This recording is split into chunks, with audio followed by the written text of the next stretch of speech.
कहानी में जानेंगे रानी नाइकी देवी के बारे में, जो कि गुजरात की वो रानी जिसकी वीरता ने मोहम्मद गोरी को जान बचाकर भागने पर मजबूर कर दिया था। 1192 ईस्वी में मोहम्मद गोरी ने पृथ्वीराज चौहान को हराकर दिल्ली सल्तनत की शुरुआत की।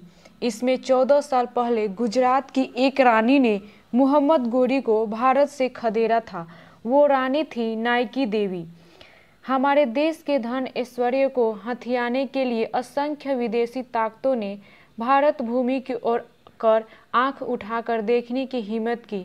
कई विदेशी शासक यहाँ पर पैर जमाने में कामयाब भी रहे। हमारी माटी पर जन्मे सैकड़ों वीर सपूतों ने इन विदेशी ताकतों को बराबर की टक्कर दी। इतिहास में ऐसे असंख्य राजा रजवाड़े हुए हैं जिन्होंने विदेशी ताकतों को नाको चना दबवा दिए। राजा रजवाड़ों की वीरता की कहानियां तो हम बार बार लगातार सुनते हैं, लेकिन सच तो यह है कि हमारे यहाँ की रानियां राजकुमारियां वीरता और शौर्य दिखाने में, भारत की भूमि को बचाने में कभी पीछे नहीं हटी।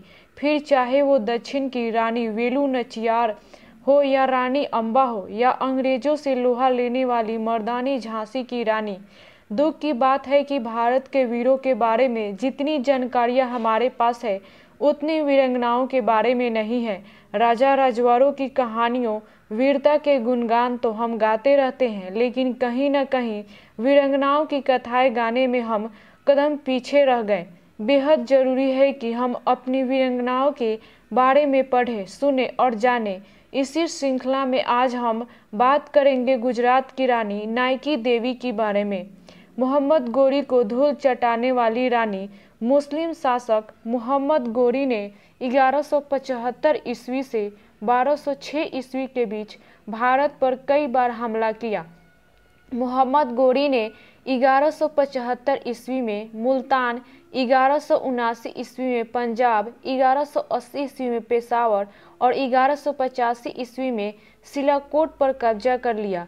पृथ्वीराज चौहान को तराइन के दूसरे युद्ध में हराकर मोहम्मद गोरी ने 1192 ईस्वी में दिल्ली सल्तनत की नींव रखी। क्या आप जानते हैं कि मोहम्मद गोरी ने भारत में प्रवेश के लिए सबसे पहले गुजरात को चुना था? इस जीत से 14 साल पहले 1178 ईस्वी में मोहम्मद गोरी अपने मंसूबों को कामयाब करने के लिए गुजरात के जरिए भारत में घुसने की कोशिश में था। एक रानी ने ढाल बनकर भारत भूमि की रक्षा की थी। वो रानी थी गुजरात की नाइकी देवी। गौरतलब है कि रानी नाइकी देवी कैसी दिखती थी, आज हम वो भी नहीं जानते हैं, न ही उनकी वीरता के बारे में ही ज़्यादा जानकारी है। कौन थी रानी नाइका देवी? रानी नाइकी देवी कदम शासक महामंडलेश्वर परामादी की पुत्री थी। अस्त्र शस्त्र चलाने में, घुड़सवारी, तीरंदाजी, युद्ध कौशल जैसे कई गुणों में नाइकी देवी निपुण थी। उनका विवाह गुजरात के सोलंकी राजा अजयपाल से हुआ था। राजा अजयपाल अधिक समय तक राज नहीं कर पाए और राजा बनने से 4 वर्ष बाद ही उनका देहांत हो गया।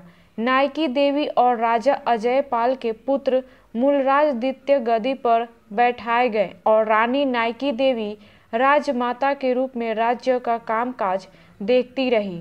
मोहम्मद गोरी ने वो कर दिखाया था जो बड़े बड़े योद्धा नहीं कर सके थे।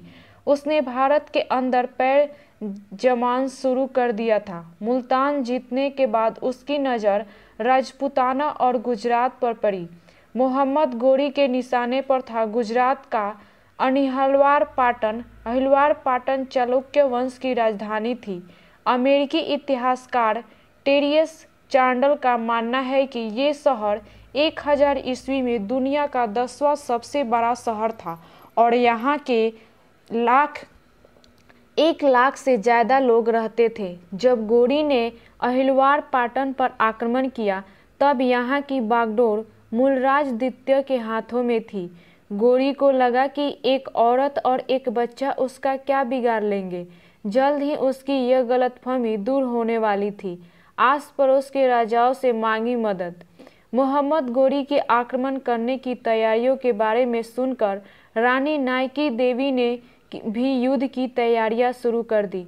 उन्होंने गोरी की सेना का मुंहतोड़ जवाब देने के लिए सेना तैयार की। इसके अलावा उन्होंने पृथ्वीराज चौहान समेत आसपास के राजाओं से मदद मांगी। गौरतलब है कि उन्हें नदुल के चहमान वंश, जालौर के चहमान वंश और अरबुद्दा के परमार के अलावा किसी की भी मदद नहीं मिली। रानी नाइकी देवी बेटे को लेकर रणभूमि में उतरी। रानी नाइकी को यह समझ आ गया था कि मोहम्मद गोरी को हराने के लिए उनकी तैयारियां काफ़ी नहीं थी। नाइकी देवी ने युद्ध की ऐसी रणनीति बनाई जिससे उनकी सेना को फायदा हो। जी उन्होंने आज के माउंट आबू की तलहटी पर स्थित गदरघट्टा के उबड़ खाबड़ इलाके को युद्ध क्षेत्र के रूप में चुना। ये कसहरादा गांव के पास का क्षेत्र था। आज के राजस्थान के सिरोही जिले में ये जगह स्थित है। जब घोड़ी की सेना कसहरादा पहुंची तब रानी नाइकी देवी अपने बेटे को लेकर रणभूमि में उतरी। रानी नाइकी देवी और मोहम्मद गोरी के बीच हुए इस युद्ध को कसहरादा का युद्ध कहते हैं। चालुक्य की सेना ने विदेशी आक्रमणकारियों को रौंद दिया। मोहम्मद गोरी को कुछ आरक्षकों के साथ युद्ध भूमि छोड़कर भागना पड़ा। उसका घमंड चूर चूर हो गया और उसने फिर कभी गुजरात की ओर देखने तक की हिम्मत नहीं की। इस युद्ध के अगले ही साल उसने पंजाब के जरिए भारत में घुसने की कोशिश की और सफल हुआ। रानी की वीरता का नाम मात्र उल्लेख किया गया है। सोलंकी राजा की राजभाषा के कवि गुजराती कवि सोमेश्वर ने अपने काम में नाइकी देवी के बेटे मूलराज के बारे में लिखा कि राजा की सेना ने मोहम्मद गोरी की सेना को परास्त किया।